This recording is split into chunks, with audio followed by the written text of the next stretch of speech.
Hello family and friends, welcome back to my YouTube channel. It's your girl Nthabi, and if you are new, welcome home. Welcome, man. Don't forget to like, comment, share with your friends, and even subscribe so that you can get a notification when we are posting on our channel. And yeah, welcome to the Savis family. Please don't forget to like, leave a comment for your girl, subscribe, share with your friends if you know it's going to be applicable to them. And yeah, so we can just grow our family. It is the hashtag road to 500 subscribers. Thank you so much for everybody who has subscribed so far. I just want to show you my gratitude. I just want to say thank you for showing me all the love, and it's really truly a blessing to have an interaction with you guys in the comment section. It is truly an honor to just be able to help you on your various needs and your requests via the comment section and via the email. You know how it is. If you want to have a video suggestion or content suggestion, then just email your girl at apcplug101@gmail.com. And to our new viewers here today, like I said, welcome home. I truly hope that you are here to stay. So how it works is that if you want a video suggestion, if you are doing the hashtag road to CASA, if you have content that you'd like me to share or elaborate on, just leave a comment in the comment section. And then if you have any personal requests that are just one-on-one interactions, if you want mentorship, then you're going to email the apcplug101@gmail.com, and I'll be sure to just respond to you and help you where I can. Which brings me to our topic here today. Today we are speaking about how to handle failure. Right? It's a very deep topic. Today we are going deeper. So yeah, stay tuned, and I hope that this video is going to be able to help you just rise above the stigma that is attached to failure, so that you can cross the finish line. Doesn't matter what dream you have, and just rise above the challenge, because if not you, then who?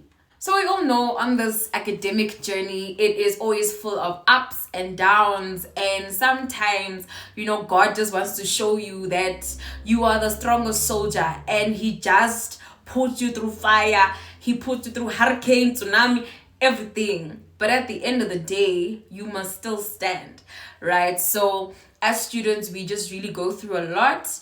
However, today we are going to speak about conquering that failure and not making it your identity, guys. It's really not your identity. It's something that you went through, yes. However, it's not a part of you. So today we're just going to break down that and just go into more detail on how you can overcome it. So we all have a story to share with regards to what we failed, be it whether you failed something in matric or first year, or when you were in undergrad doing CTA, ITC, APC, we all have a story to tell with regards to our failure and how it shaped us. So I'm going to talk about, one of, it's not my only failures, but I'm going to speak about the failure in APC because number one, the lesson that I learned from there is it's deep. And then number two, I went through it with people around me. So it was a lot for me, but I'm just going to speak about how it impacted me and the trials and tribulations that I had to go through just to, get to the end, which is crossing the finish line. And I hope this is not going to limit anybody to watch it. If you are still doing ITC, if you're still doing BAC or CTA, this is also applicable to you, because at the end of the day, like we are saying, it's going to end in CASA.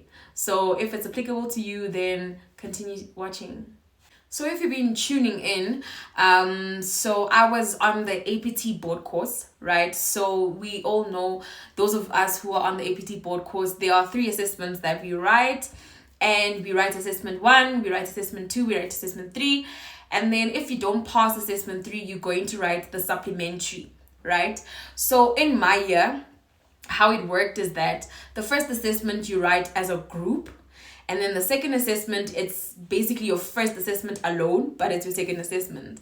And then the third assessment, you're still writing alone, but you still have group members, right? You know how APC works. And when I first wrote my first assessment, I didn't know what I was doing, and I knew that, okay, it's going to end in failure because it's my first time writing a mock APC exam. I don't know what to expect. I haven't touched my books in a while. There was like literally a year gap between ITC and APC, because imagine now, I finished ITC in January 2022, and then 2023, I'm expected to know IFRSs again. I'm expected to revise these things and apply myself, especially when I was not even working at an IFRS client, right? I was not exposed to that during 2023 when I was doing APC. So it was very difficult. But in the first assessment, obviously, that was expected, right? I got a LC. So how APC terms work, LC is the limited competence, and then BC is your borderline competence, and then C is the pass, where you are competent, and then your HC is the bossers, like top dog, they write the memo, those people. So it's your highly competent. And for my first assessment, I got limited competence, right? And it's because I couldn't apply myself. I couldn't do anything because it's my first time. But like I said, I expected it. And then the second assessment, the one that I wrote alone. That one I didn't really know what to expect. But then I started trying. I started, reading the case studies with intention. I started preparing my file with intention. And I'm just like, you know what? I think I got it. I got an LC again. And that time, the seriousness of that LC did not click, because I'm still in that, okay, there's still time. I'm going to try again, right? It still didn't click. And after that assessment, I was so puzzled, because I'm like, okay, I changed my strategy from my first assessment, right? I tried to read with intention. I tried to, prepare my research with intention, do relevant researching, and I feel like I applied myself. I applied professional judgment. So why are they not seeing this? Why are they not seeing that, listen, I'm writing the correct answers because I have the correct information in my file? So I started to question that, okay, am I really understanding what is going on? But at that time, the seriousness of the situation did not click. I already said, okay, maybe there's a mistake that I did, or I need to just do a different approach. I just took that LC and I'm like, okay, it hurts, but let's just brush it off and work towards assessment 3. Let's try to look at what we did wrong so that we prepare for it, and we're going to be at a C. So I spoke to my mentor and I told them that, listen, I feel like I'm being stagnant. I feel like I'm not moving or progressing, because I've been at an LC for assessment 1. I'm at an LC again for assessment 2. Not even a BC. A BC, at least there's hope. LC, I felt like there's no hope for me, because everything I'm doing is not working. So why am I not at a BC or a C at least? So I just had to go back to the drawing board, and I consulted with my mentor. So I told my mentor my concerns, and then he basically said that, listen, don't be too hard on yourself, because remember, this was the first assessment that you wrote alone. This was the first assessment where you were able to just apply yourself alone in that, exam space for 4 hours, and you were just writing what you thought was right, how to apply yourself, because that's how you learn. So just don't take it to heart, and just try to work on changing the approach for assessment 3 so that we can get to that C. Because remember, for assessment 3, we have to get that certificate to get entrance into the actual SAICA APC exam. So that was a big assessment. And I had that fear of, listen, if you were at an LC for 2 assessments, imagine assessment 3. What are you even going to get? So those thoughts started creeping in, but I'm like, you know what? Let me just push that aside and try my best. And that's something that I had to learn very quickly, because if I listened to that voice of you're not good enough, if you were at an LC, what makes you think, things are going to change? If I listened to that voice, I wouldn't have tried. I wouldn't have solved my mistakes. So assessment 3 came. Assessment 3, we're writing in venue. I'm scared. I'm shaking because for the 2 assessments, we were online. And I relied on that comfortability of being at home, the comfortability of, just not being under pressure in venue around so many candidates. This time, it got real. It got real. So then the pre-release came out for assessment 3, and I was feeling confident because I took what my mentor said to me.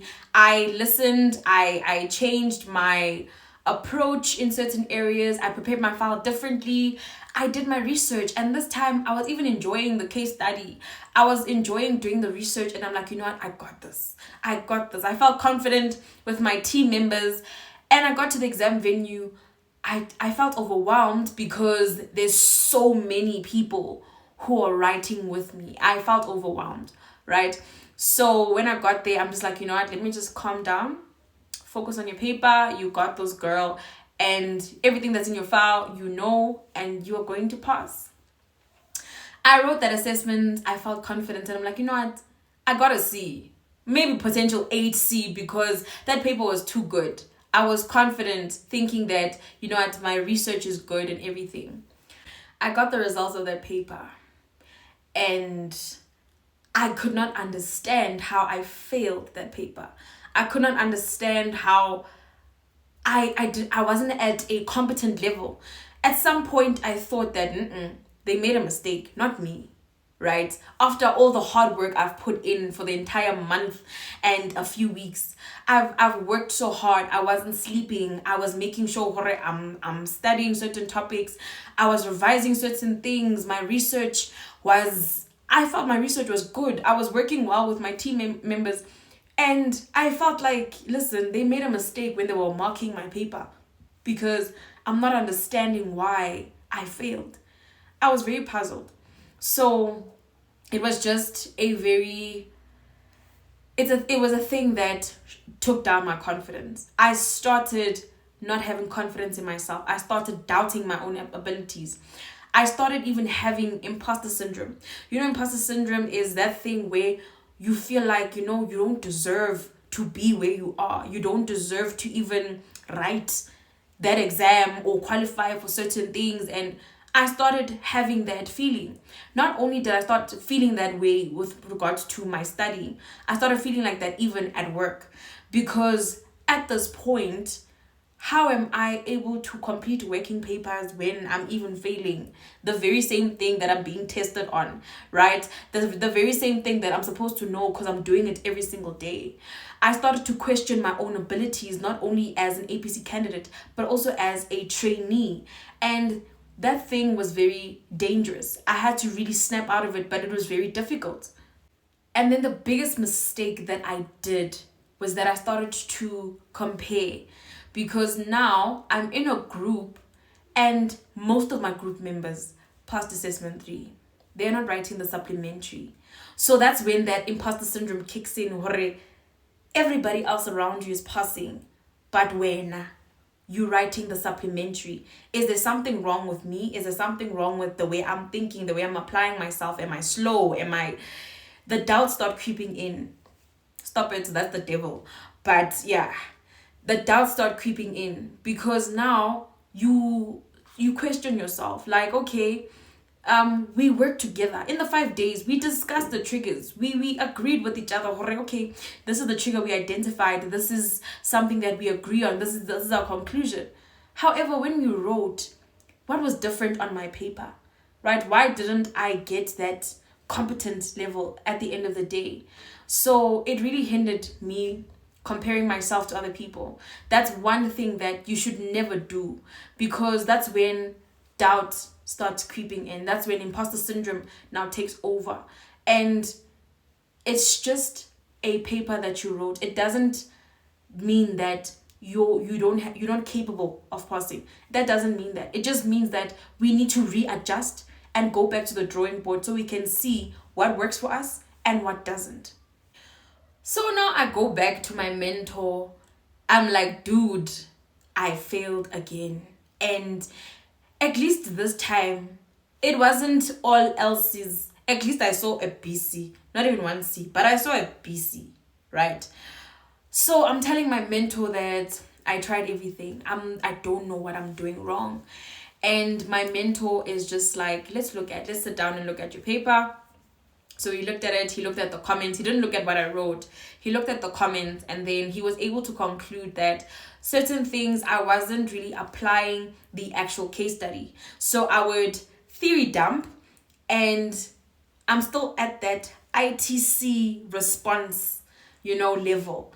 So he said that I need to work on, when I'm doing past papers or the case studies that they give us on the board course, I must learn to relate what they're saying on the case study, and I must learn to relate it and spit it back into the response, because he said that he saw that my answers were very generic, they were general, they were not entity specific. He said that I need to be able to write in a way that I feel like I am the ambassador of that company. I need to be one with that company. So when I'm reading the case study, I need to read it as I am an employee of that company. I'm reading about that company that I'm actually working for currently. So he said that he that's one of the things that he noted.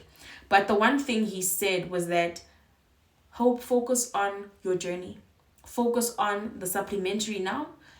We need to focus on getting you at that competent level, because you comparing yourself to your group members is not going to help you in any way. Or you thinking that you are not capable is going to hinder you from unleashing that full potential, right? Because sometimes, when we are thinking bad about ourselves, we end up being our own enemy of progress, right? So it's very important to feed good energy to yourself and motivate yourself, right? Don't be too hard on yourself. You are doing the best that you can. Even if you're at that LC or BC, you are still doing good because you are doing something. You are still writing case studies. You are still working on board course material. So don't be hard on yourself. And that's a lesson that I should have learned. I was so hard on myself, and I started believing that doubt. So I apologize. I apologize to myself for that. But I don't want you to make that same mistake, because your mental health is very important on this journey. Your mental health is top tier. And then you practicing case studies and past papers is number 2. Your mental health is number 1. Because APC is more mental, more than it is about research and everything. Because the matter starts here. It starts in your head. It starts with being in a good space emotionally, being able to apply yourself. So just make sure you protect that. So then, in order to write the supplementary, I had to, number 1, do a thorough self-reflection and submit it to the APT lecturers, right? And I had to prove why I wanted to write the supplementary. I had to give a motivation on what I'm going to change in order to get to that C level, or, to qualify or get that certificate, to just get entry level at the board exam. So I was also worried about that, because I was telling my mentor that, listen, I think they're going to kick me out because this is how bad I did. And I was just a mess. So my mentor reminded me that let's just focus on you writing that letter and motivation, why you need to write the exam, and just focus on improving. That's when I came up with the strategy of templates from pre-release until IOD release day, right? On the day of the exam. That's when I came up with, how to do research, which questions to ask, and which websites to use. That is in the research video. That's when I also came up with how to use highlighters to my own advantage, because I mentioned that I'm a color person. That's how I came up with the method of the highlighter method in pre-release. That's how I came up with the templates for pre-release, the time allocations, everything. Because I was under pressure to succeed and be competent for the assessment 3, because that was the deciding factor. I knew that it's either I'm going to let this failure break me, or make me into that competent candidate. And there was no ways that I've made it this far just to turn back.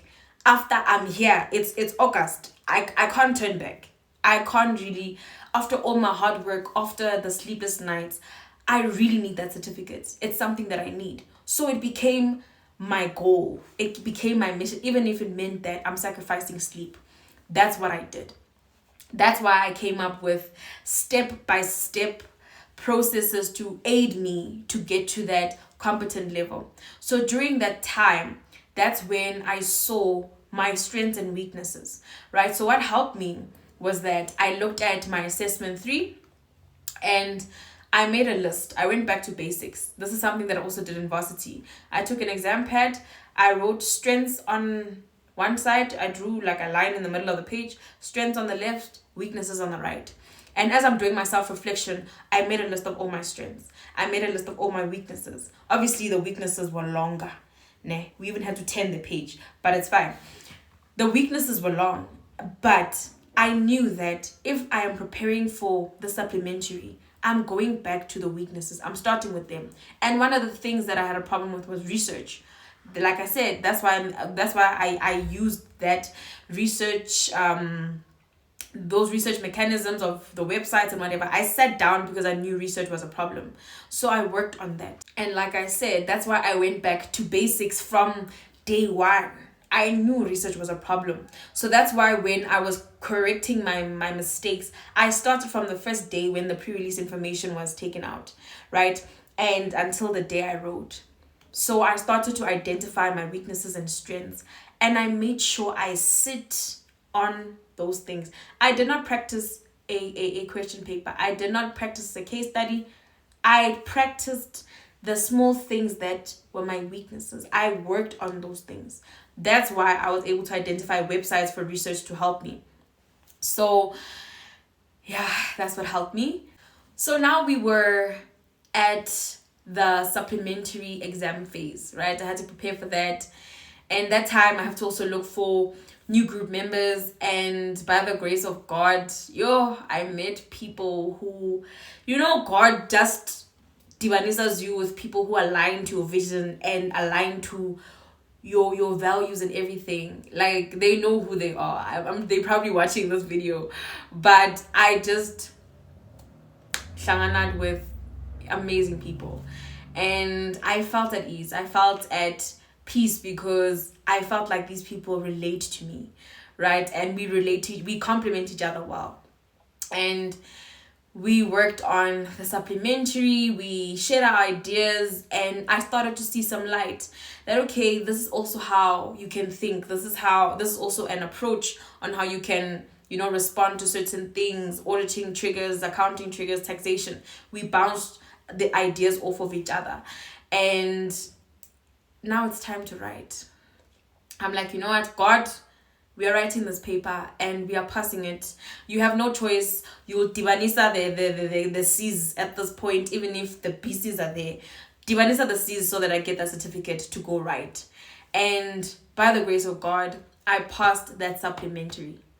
So now that self-confidence started to slowly, gradually build again, because now I was able to see that, okay, I was able to pull myself out of that dark place and just focus on the goal. So that means whatever I did in the supplementary exam, I must repeat in APC, right?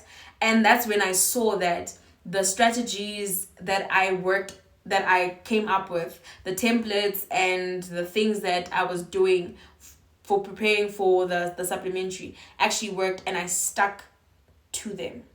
So my advice is that if you find something that is working for you, stick to it. Don't depart from those things, because the one thing that is gonna just derail you and lead you astray is that you are trying to try different things, and YouTube is saying this, one video is saying that, one person is saying this. The thing that confused me was that I was getting information from multiple sources. I didn't know if I was coming or going. At some point, I was very confused. But I realized that, listen, there's no formula to APC. It's your own journey, and people's journeys are not the same. So when you find something that works for you, stick to it. and make sure that you perfect that thing so that it can lead you to be at that competent level. So now we need to prepare for the December APC exam, right? It's in venue, it is at Gallagher, and the self-doubt comes back again. I started thinking that, okay, when you were there at Gallagher for assessment 3, you failed. And now when you're writing the supplementary was written online. So now the imposter syndrome came back again. Okay, did you only pass the supplementary because it was online? Are you going to fail because now the APC exam is in person again? And the last time you were at Gallagher, you failed. So now that venue, hey guys, that venue is a trigger. I'm not going to lie to you. So it's something that I had to mentally prepare for. So in my last video, I spoke about how mental health is very important. And I had to take a whole week before, preparing for the APC on mental health, just to take a breather because I had to recollect myself. And in that week, I had to get over the fear of Gallagher. I had to get over that fear of failure attached to Gallagher. And it's just something that is going to come, but just push it aside. Because what I told myself is that, and what my mentor told me, is that SAICA, do not make a mistake when you're writing that board exam, that first board exam, ITC. They did not make a mistake when you wrote it and you passed. You passed because you were competent. You passed because you knew your work. And now it's about backing yourself up and having confidence in yourself that even for APC, you got it. Back yourself up to know that, listen, I got the technical knowledge. I got the professional judgment and the application. So now it means that I need to go show SAICA that I am competent.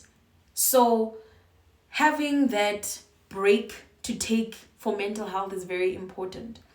But now we are at that phase where I had to deal with that fear, the fear of failure attached to that venue, that it gets overwhelming. Because at the end of the day, I even had panic attacks because I was thinking about that venue. And driving to it was a mess, but it's a story for another episode. So I went to the venue, and that's why in my file, the video of APC file preparation, I had that scripture, Jeremiah 29 verse 11. The plans that God promises not to harm you, but to make you prosperous. That's why I had that in my file, because I needed to remind myself that God is with me. And that fear of failure needs to be pushed aside. And it can't overwhelm me. So I had to push that aside, and it worked. And now SAICA was able to say, Hope, you are competent. You are competent, and me, Nai SMS. So I don't know where you are on your journey, be it you're doing BAC, you're doing CTA, ITC, or APC, right? It doesn't matter what assessment you failed throughout the year. It's done now. We focus on today and the days after today, right? Now it's about, like I said, finding your strengths, finding your weaknesses, making that table so that you are able to identify what you need to work on. You are able to identify what you are good at, so that when you are preparing for whatever assessment you are doing, you are at that competent level and you are going to pass. But one thing you need to do is don't be hard on yourself when you're still at that LC or the BC. Don't be hard on yourself. Instead, don't give up on yourself. The end goal is CASA, and it's through the APC exam in December. That end goal. Have that in mind when you're working towards it. Have that in mind when you're about to write assessment 3 that is currently on the way. And it doesn't matter. Like I said, if you got that LC in assessment 2, you will be competent as long as you stick to the timetable. I made the video where we spoke about how to actually structure your time and balance it when you are a training auditor and when you're an APC candidate, right? Go watch that video so that you can see how to prioritize your time and work on APC material so that you can be at that competent level. And also the one thing that helped me, right? I like to watch motivational videos, right? Where people are talking about not giving up on yourself. Those videos that make you feel good, Bo TD Jakes, and I don't know who you want to watch, but watch the videos on YouTube where they encourage you to not give up, where they encourage you not to give up on your dream, because at the end of the day, those 4 letters are your dream. So watch the video that is going to encourage you, and also have affirmations. Say those to yourself, that I am capable, I am competent, I am smart, I am, at that level that SAICA needs me to be. So now it's just about showing up for yourself and making sure that you put in the work. Mental health is very important. And that's why when you're failing, you should never be discouraged, because that failure is not your identity. You are not that mark. You are not that grading, right? It's just something that happened to you, and we need to make sure that it doesn't happen again. So hence, we need to put in the work, identify our weaknesses, and work on them. Because at the end of the day, SAICA did not make a mistake when you wrote the first board exam. SAICA did not make a mistake when, you got competent in the first board exam and you got that certificate. If you are a repeater APC candidate, that board course did not make a mistake when you got that certificate, right? Now it's about making sure that you are working on your weaknesses. You are working on the strategies that are going to help you. You are drafting templates that are going to make everything understandable and easier for you, right? And, everything will just go well for you. So I encourage you to reach out to a mentor, if it's someone at your firm, if it's maybe there is a program that just takes in your scripts to review them. Have someone who's going to do that. If you don't, then look at the grading grid. Look at what the marker has said on your script, so that you're able to not make the same mistakes, right? And if, like I mentioned, you are still struggling with certain things on the APC program, then you can just write a comment for me in the comment section, and I'll try to give you guidance on how I approach that specific issue that you might be facing. And if you want to a one-on-one interaction with me, then you can email apcplug101@gmail.com. However, I did mention that if you have a specific question, please write it in the comment section, because chances are you are not the only person who has that question. So let's try to help as many people as we can with regards to this. And yeah, I just hope that, this video encouraged you with regards to not giving up when you're faced with adversity and failure, and just striving and making sure, you are crossing that finish line with a smile. And one more thing before I forget, when that imposter syndrome kicks in, or that self-doubt kicks in, just say, if not you, then who? If not you, then who is it gonna be? Because they need CAs in this world. So you just need to just be there and go show SAICA what you are capable of. So we have reached the end of our episode, and I hope that it was able to encourage you and help you to not give up and not make that mark become your identity. No LC or failure formed against you shall prosper. At the end of the day, you're going to cross that finish line and be the CA. So just fight to the end and make sure that you are putting in the work. Like I mentioned, if you need any help, then you can reach out to me in the comment section or email. But if you are all good, I will see you in the next episode, and I hope you enjoy your day.